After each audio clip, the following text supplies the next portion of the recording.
Hi there, welcome back to the channel. In today's episode, we're going to cover a couple things. First of all, a quick update. As you guys can see, the MGB is finally back at the house. If you saw my last video, you'll see a quickie on how we got it in the garage. And then the cool feature of using these little car dollies that really help you kind of move your project car around when you kind of need to. So yeah, that was excellent. We also covered the fact that we got the floor installed, so more on that later. A couple quick things. First of all, since we last saw it, I finally have all the oil cooler hoses hooked up. I had to get a new bushing right here to get it through the wall. I did have to cut the bushing in half. There was really no way of getting around the actual these fittings. Oh well, no worries on that. I also got these cool little these little clamps for these hoses. A couple of them from I think it's Rimmer Brothers in England, no less. So that's kind of cool. And then the other thing is I've got these genuine Lucas high and low tone horns. So those are finally hooked up. So I think the electrical is pretty well done up front, so which is good news.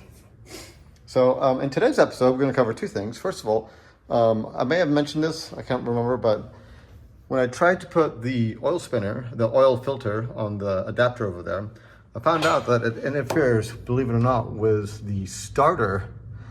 The kind of original starter the car came with, which is a huge boat anchor, actually is too far back, and then you can't get the oil filter to spin on.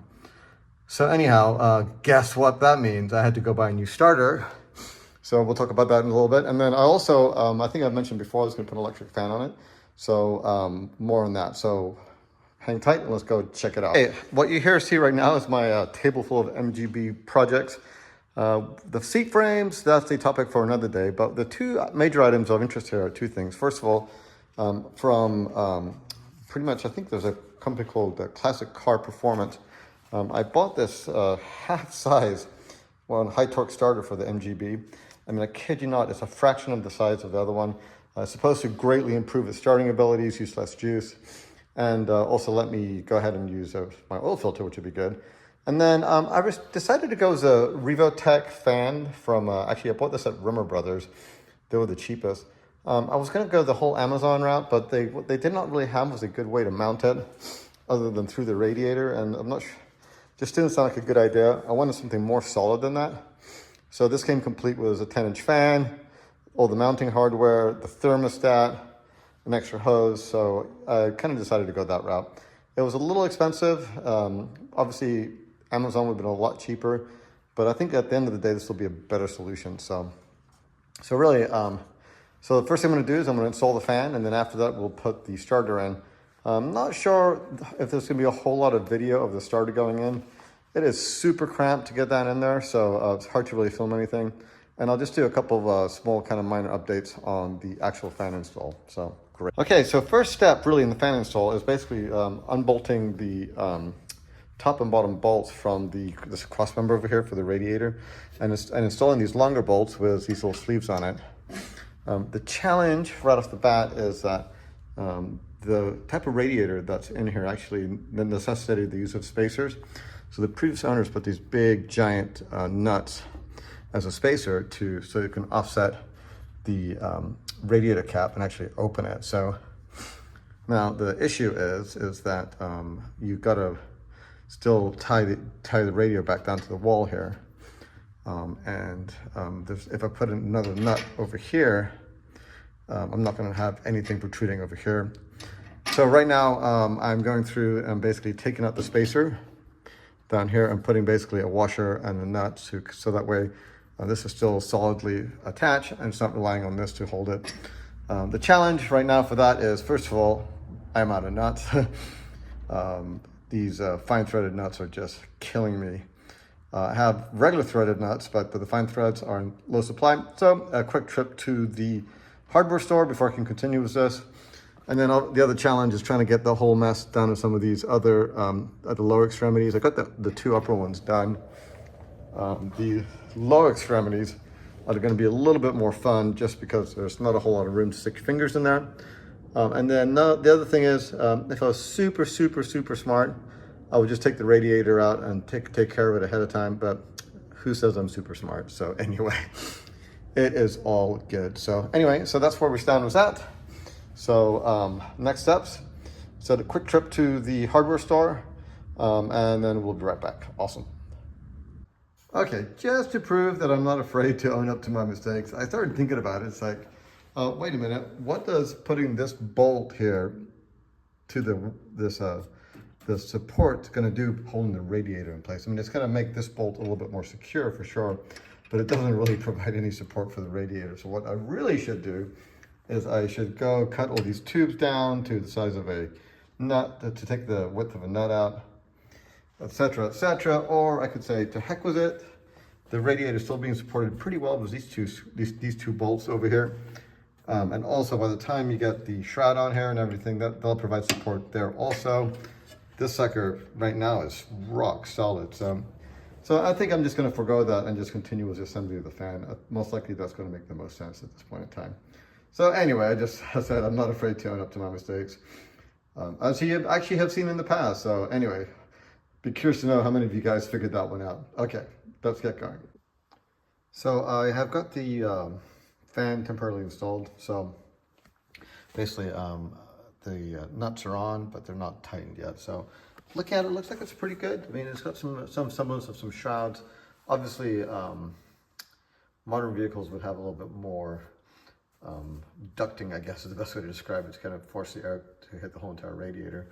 But this is not bad. It's a 10-inch fan, and as I said, the mounts work out really nice, so I kind of like them. There's like a little piece that goes right here that's going to prevent chafing with these hoses. So we'll do that. So really the next step is to go ahead and take the top radiator hose off. They basically put a sensor in that location, so that will turn the fan on or off. So anyway, so we'll do that. And then I'm hoping maybe I can use that hose to figure out what to do with the bottom hose. The bottom hose on this car, basically the one I got from Moss, was the exact same one as the one on top. And it's a lot smaller distance down there.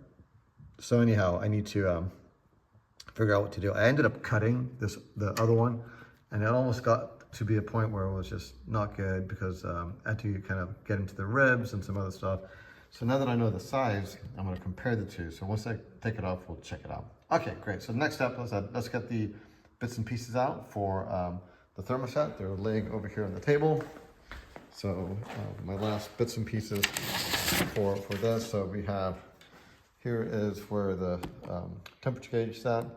Those are the couple of hoses I was telling you about, and some additional wiring. So yeah, anyway, let's see how it goes. Awesome.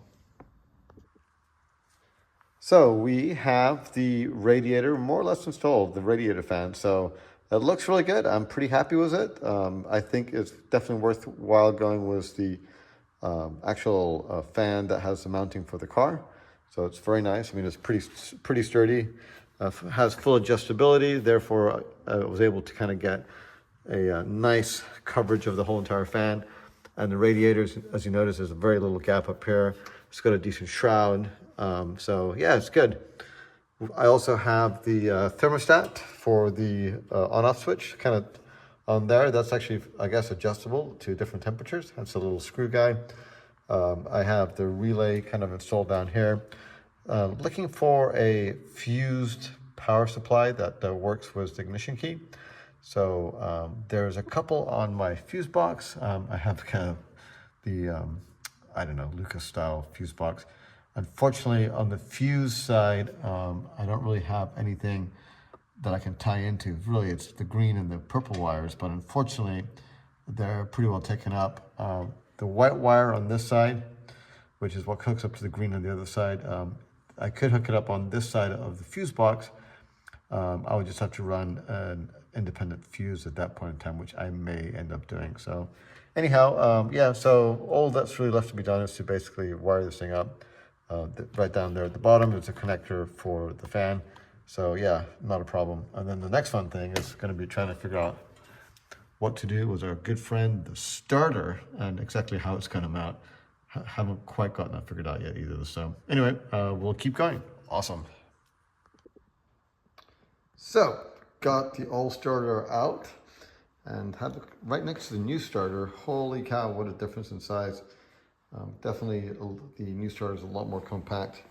and not quite the boat anchor that the original starter of the car came with. So yeah, so taking the starter out of the car was not a whole heck of a lot of fun. So not a lot of room in here to actually maneuver it out. As you can see, I took the distributor cap off and finally ended up having to take the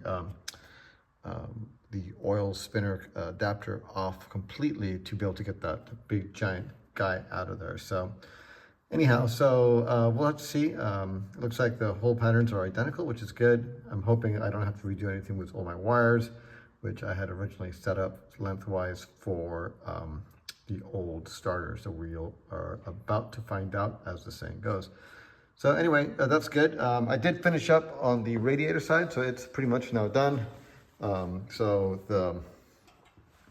was able to use the upper hose that I had before.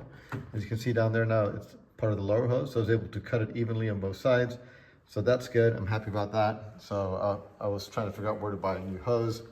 Interesting enough, they don't sell that size hose down at AutoZone or O'Reilly's handily. So at any rate, so and then I ended up going ahead, and so you can see I actually attached a wire. Here was a fuse for running the fan. So that's actually hooked up to the white wire, which is, I think, is live and drives the fuel pump and a few other things. So we'll see. I did actually leave a little extra. As you can see, there's down at the bottom, there's an extra red cable. So if I change my mind, I'm able to kind of do something about it. So anyway, so I just thought I'd mention that. But yeah, I think the radiator now is ready to rock and roll. And the only exception is I do need a remote tank for it, kind of just for when it gets warm and cold, kind of. So anyway, so I will have to kind of look for the little remote tank. Most likely, I'm just going to go with something aftermarket. This car originally did not come with one. At least I don't think it did. And the MG little tanks, overflow tanks, are quite a large contraption. So anyway, so I think I'm going to forego that for the time being. So next step, let's get this little starter put in, and hopefully there's it goes in easier than the other one went out. So wish me luck. Fab. So good news, starter has been installed. Went in a lot easier than that big giant black one that was in there before. Wires are actually a little easier to get to, kind of hard to see, but you can see they're kind of on top there versus at the bottom. You don't have to be at the bottom of the car, crawling around to try to get everything hooked up. So yeah, looking good. So really, where we stand right now is, so as you look at it, we have cooling, check. We have fuel, for the most part, check. The fuel on the engine bay all the way back to the fuel pump is good. We don't necessarily have a tank yet, but we're getting there. Exhaust, yes, we actually have the exhaust sorted. I need to go basically put him back on the back. I actually had taken the rear exhaust off just to allow my friend John to be able to weld in this bottom without having to interfere with it. So yeah, so we have fuel, exhaust, cooling, and so really last but not least, we got to get the oil sorted out. But oil is almost sorted out, so because the coolant hoses are now all hooked up and they're all torqued. The only thing that's really missing is I put the oil adapter plate in, and it needs to be torqued. And unfortunately, my torque wrench that has the half-inch socket adapter is at the airport, so I need to go get it. Once that is torqued, I need the little tab that needs to be bent. Then once that's done, then we can spin an oil filter on, no longer being interfered with the starter. And I should be able to put oil in it. So I should be able to put oil in here. I should be able to put radiator fluid in here, antifreeze. And then theoretically, I should be able to start the car up. Although actually, I digress. The only reason I say that, because the last thing that really needs to be done, other than painting this, is I still have a bundle of wires hanging out back here. And I need to get that sorted before I hook everything up. I don't want some crazy wire here in the back shorting something out when I finally hook the battery up. So yeah, so I think my next step really is I got to kind of concentrate on getting this thing painted. So there's actually, again, a few supplies at the airport I need to go pick up. Yeah, once this is painted, then we can definitely finish up the wiring. And then once I have the wiring finished up, we'll kind of see if we can get this car started once and for all. So that'd be kind of great. So yeah, anyway, so that's, I think, is it. Can be it for today. So as always, thanks for watching. If you did notice, I actually finally moved the car over into the RV bay. Decided that right now, since our boat's not in here and nothing else is kind of taking up the room, why not? It's a lot roomier, and then we don't have to really deal with it every time we get in and out of a truck. So anyway, as I said, again, hope you enjoyed this video. If you want to keep seeing more videos like this, hit the subscribe button. And if you liked it, give us a big thumbs up. Bye-bye for now. If you like this video, hit subscribe and give us a big like down below. Thanks for watching.